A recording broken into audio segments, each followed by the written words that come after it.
morning, everyone.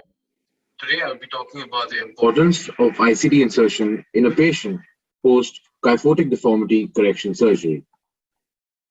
Now, we were presented with a 45-year-old male who came with complaints of neck pain, mid-back pain since the past 4 years, with features of myelopathy, occipital headache, and gait instability.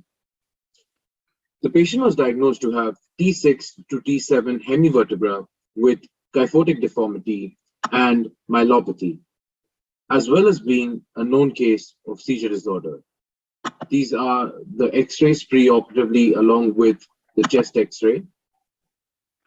Now, using the posterolateral approach, the patient was taken up for vertebral body osteotomy with resection from D6 to D7, along with corpectomy, with kyphotic deformity correction and posterior spine stabilization with pedicle screws from D3 to D10, along with partial rib resection from the 6th and the 7th ribs under general anesthesia.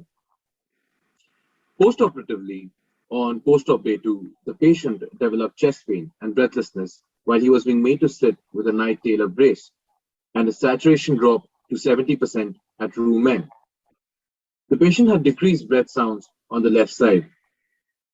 Immediately, the patient was intubated and shifted to the ICU.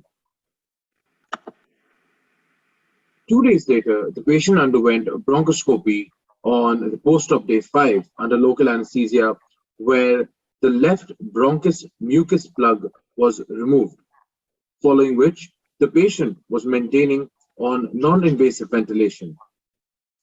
After 2 days, due to persistent chest pain, cardiac evaluation was done for the patient, where the cardiac markers were within normal limits. A pleural tap was then performed, which showed bilateral hemorrhagic effusion, and bilateral ICDs were inserted, with approximately 1 liter drained from each side.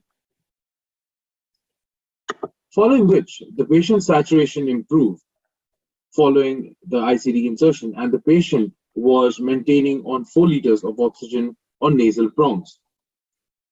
2 days later, the patient was shifted out of the ICU, and 4 days after the ICD was insertion, the right ICD was removed, and the patient was maintaining on 2 liters of oxygen on nasal prongs.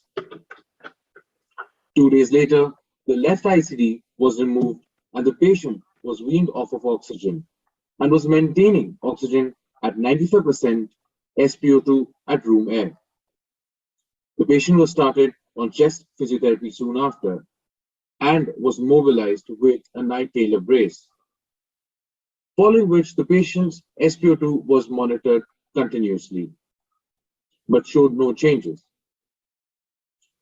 After 4 months, the patient came for follow-up with reduced neck pain, no signs of myelopathy, and was mobilized comfortably with the KT brace, thus showing us the importance of ICD insertion and hemorrhagic pleural effusion as a complication post-operatively following a kyphotic deformity correction. Thank you.